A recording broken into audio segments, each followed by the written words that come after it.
ಇದು simple design. Sari full lavender colour ಇದೆ, ಪಲ್ಲುನೂ same ಇದೆ.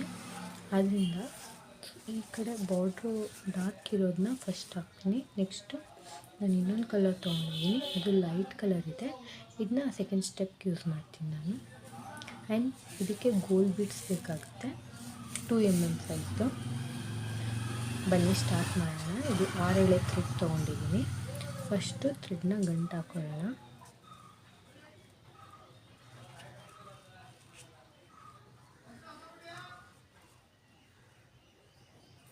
ಈ ಥರ ಗಂಟು ಹಾಕೊಂಡ್ಮೇಲೆ ಇಲ್ಲಿ ಚುಚ್ಚುತ್ತೀವಿ, ಅಲ್ಲಿಂದ ಇನ್ನೊಂದು ಸಿಂಗಲ್ ಕ್ರೋಶ್ ಹಾಕ್ಕೊಂಡು 6 ಸಿಂಗಲ್ ಕ್ರೋಶ್ ಹಾಕೋಬೇಕು. 1 2 3 4 5 6 ಹಾಕ್ಕೊಂಡು ಈ ಡಿಸೈನ್ ಏನಂದರೆ ಇದಕ್ಕೆ ನಾವು ಕುಚ್ಚು ಯೂಸ್ ಮಾಡಲ್ಲ, ಬರೀ ಕ್ರೋಶಾ ಸ್ಟೆಪ್ ಇರುತ್ತೆ.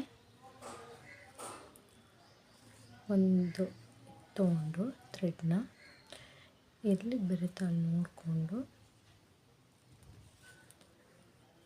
ಡಬಲ್ ಕ್ರೋಶಾ ಮಾಡ್ಕೋಬೇಕು. ನೆಕ್ಸ್ಟ್ ಮತ್ತೆ ಒಂದು ಸಲ ಥ್ರೆಡ್ ತೊಗೊಂಡು ಮೊದಲು ಎಲ್ಲಿ ನಾವು ಪಾಯಿಂಟ್ ಮಾಡಿರ್ತೀವೋ ಅಥವಾ ಚುಚ್ಚಿರ್ತೀವೋ ಅಲ್ಲಿಗೆ ಇದನ್ನೂ ಡಬಲ್ ಕ್ರೋಶಾ ಮಾಡ್ಕೋಬೇಕು. ಎಲ್ಲ ಒಂದೇ ಸಮ ಇರಬೇಕು. 2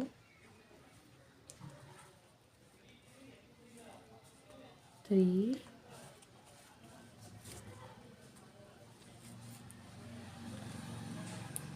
4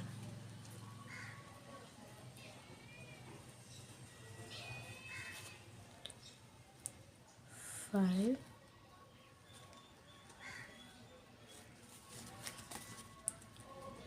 6 ಈ ಥರ 6 ಡಬಲ್ ಕ್ರೋಶಾನ ಒಂದೇ ಪಾಯಿಂಟಲ್ಲಿ ಮಾಡ್ಕೋಬೇಕು. ನೆಕ್ಸ್ಟು ಅದೆಲ್ಲಿ ಬರುತ್ತೋ ಅಲ್ಲಿ ನೋಡ್ಕೋಬೇಕು. ನೋಡಿಕೊಂಡು ಅಲ್ಲಿಗೆ ಸಿಂಗಲ್ ಕ್ರೋಶಾ ಮಾಡಿಕೊಂಡು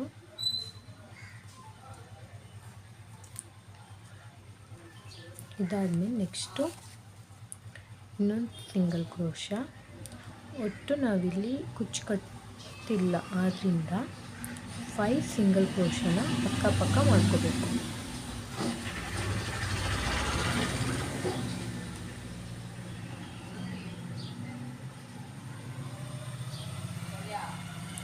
ಅಕಸ್ಮಾತ್ ನಮಗೆ ಇದಕ್ಕೆ ಕುಚ್ಚು ಹಾಕೋಬೇಕು ಅಂದರೆ ಇಲ್ಲಿ 3 ಸಿಂಗಲ್ ಕ್ರೋಶಾ ಮಾಡಿಕೊಂಡು ಅದ್ರ ಪಕ್ಕ ನಾವು 3 ಸಿಂಗಲ್ ಕ್ರೋಶಾದು ಕುಚ್ಚು ಹಾಕೊಳ್ಳೋಕೆ ಮಾಡ್ಕೋಬೋದು.